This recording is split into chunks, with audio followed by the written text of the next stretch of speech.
dami pa rin po kasing nagbabardago lang mga tagahanga ni na Catherine Bernardo at Nadine Lustre. Ay.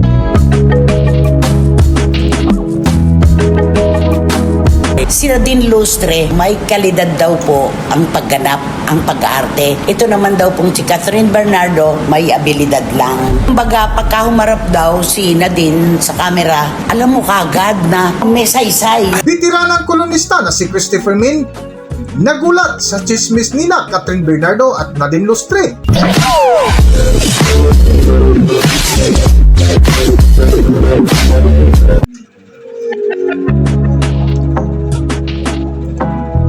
Welcome back to Philippine Celebrity Broadcast.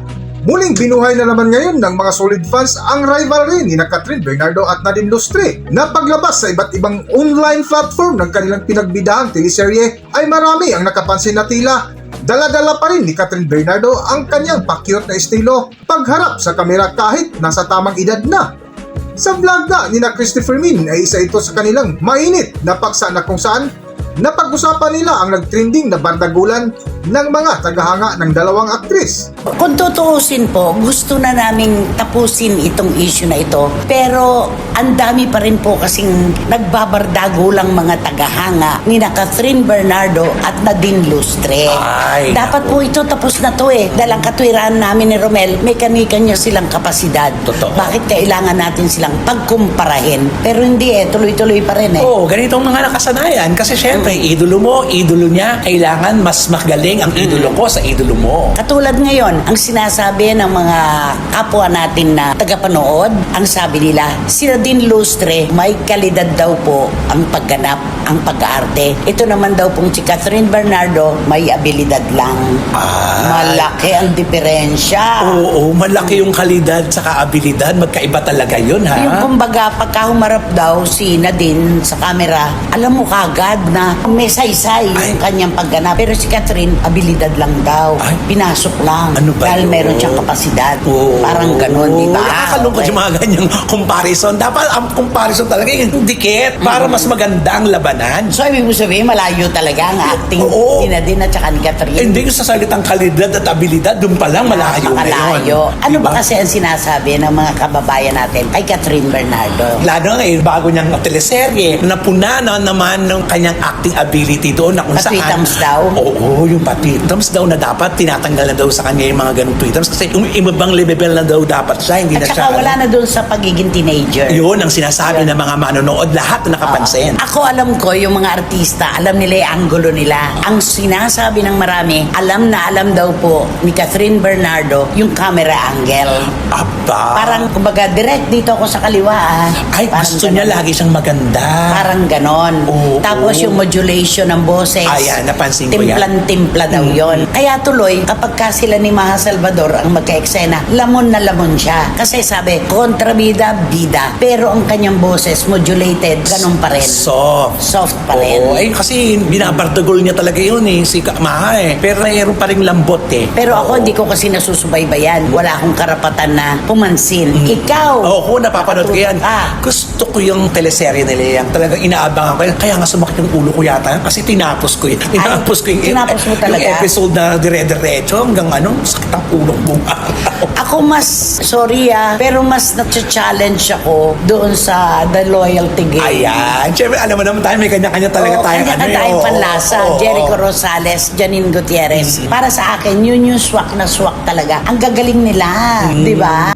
Sa patuloy nga nagpaksa ni na Christopher Min ay napag-usapan nila ang bardagulan ng mga tagahanga ng dalawa na tila maraming napuna ngayon kay Catherine Bernardo na wala pa rin ipinagbago ang kanyang atake pagharap sa kamera. Kaya dito po sa pagkukumpara ng acting ni Nadine Lustre at ni Catherine Bernardo, wala naman pong mananalo dito eh. Yes. Dahil pareho naman silang may puhunan sa pagganap, meron silang kaalaman sa pag-arte. Oo. Siguro magkakaiba lang po ang ating panlasa pagdating sa kanilang acting. Oo, yung iba-iba ka na lang kanyang atake atake ika nga na sinasabi. Ang bumagay lang daw kay Catherine doon sa Hello, Love Again. Kasi Oo. masang-masa daw. Masang-masa, tsaka yun talaga yung kakaawaan mo siya.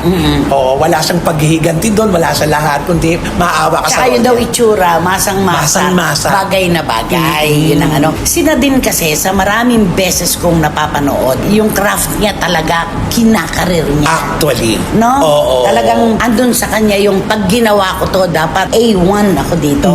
Dapat 100% ang atake ko. At saka na yung talaga dumarating talaga sa artista, yung pag na-typecast ka, tapos nag-iba ka ng genre, doon nahihirapan yung iba nga, Hindi ibang makapag-adjust. artista makapag-adjust. At pati yung mga manonood, yung lagi ang hinahanap nila. Di ba? Na parang gusto nila, ganun lang ng ganun, ganun lang Si ng ganun. Catherine, tapos naman na yung pagiging teeny popper niya. yun lang. Di sana naman po, bigyan naman natin siya ng pagkakataon na mag-graduate doon sa mga patwitams na role. Correct. Bigyan naman natin siya ng pagkakataon na, kaya rin naman niya to Di ba? Tama, kaya ako naniniwala ko. Kaya nga, di ba, yung mga direktor sinasabi na mahusay itong batang ito. Kaya nakita mo May maganda proyekto. pupuntahan. Correct. Teka, tapos kino-compare yung mga best actress Yan yung mga awards awards. nila. Hindi, Oo. wala Ikaw yun. muna, kay Nadine. Ay, si Nadine, ito talaga, gawad urian. Nakakuha na si Nadine. Kapag gawad urian, alam mo naman. Sinasabi mo nga sa akin yan. Ay, Oo, lahat naman naniniwala talaga. Pag gawad urian, ito yung 100% maipagmamalaki raw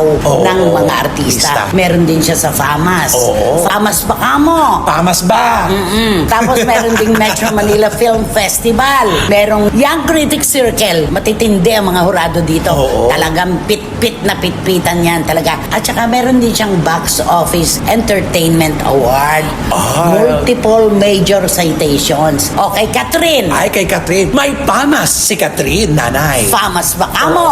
Okay. Pamas ba ka mo? May pamas siya. Eh, yung Seoul International niya award. yan. Okay, Panalo kasi yan. international na Abroad yun. yan. Okay. Asian din. Sa Asian Awards, meron din siya nakuha doon. Outstanding. Oo. Okay. At syempre, ano to, box office. Ito talaga, hindi naman talaga mawawala kayo. Talaga ito si Catherine. Bongga yung box office to. Ilang beses na nag-box office. At ang PMPC, meron din si Catherine. Pero parang sa timbangan, Mas iba yung Kennedy. iba. Mas matindi yung Kennedy kesa dito kay Catherine. Pero pareho po silang nagkaroon ng mga parangal. Correct. Yun na lang ang isipin natin. Dahil pareho naman po silang may kalidad at abilidad sa pag-arte. Oo. Sa susunod yan, pag-uusapan na sino ang Hall of Fame sa kanila. Yun na naman susunod yan, di Sino ba? mag-Hall of Fame? Oo, kung sino yung pinakamaraming natanggap. Sa dulo nga, nagpaksa ni na Christopher Min ay isang payo ang kanilang ibinahagi para kay Catherine Bernardo na dapat gumraduate na ito sa pakyut na tirada dahil nasa tamang edad na ito. Para sa buong kwento, narito ating panoorin ang video. Narito ang video.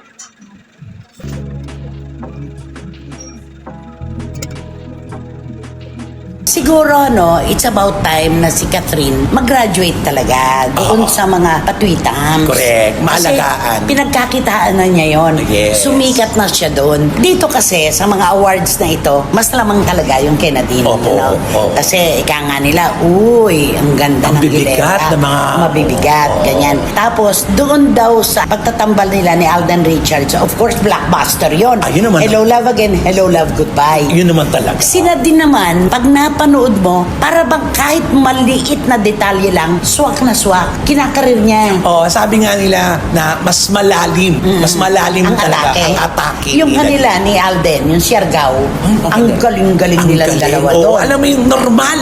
Alam mo yung ganun yung mga acting ng mga taong basta makakarinig ka ng kung ano lang, yun yung binibigay. May isang kaibigan nga ako ang sabi sa akin, professional to nakikita daw niya yung mga interview ni Nadine at saka ni Ayan din, Catherine. isa din yan. Ano daw, si Catherine daw, parang hinahanap muna yung angulo, tapos yung boses, ganun. Yung gumaganon-ganon siya, yun ang di maalis sa kanya, Oo, manirisin niya na talaga yung, yun. aalis ka na ba? Oo. Gumaganon, di ba? Si Nadine, hindi, di ba? Correct. Kung ano yung ibigay na role sa kanya, pak, swak na swak. Pati sa interview, di mo mapapansin mo, magkaiba silang atake. Sila din kasi napaka direct. Blunt. Oo. Napaka-blunt. Si Catherine, pa-sweet. Sweet. Patwitan. Oo, ayaw niya talaga. Sigurista.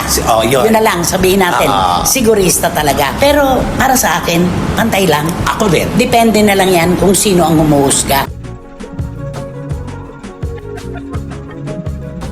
Hanggang dito na lang muna ang ating video at kung nagustuhan nyo, huwag kalimutan mag-subscribe at pindutin nyo na rin ang notification bell para ma-notify kayo sa ating susunod na video. Maraming salamat!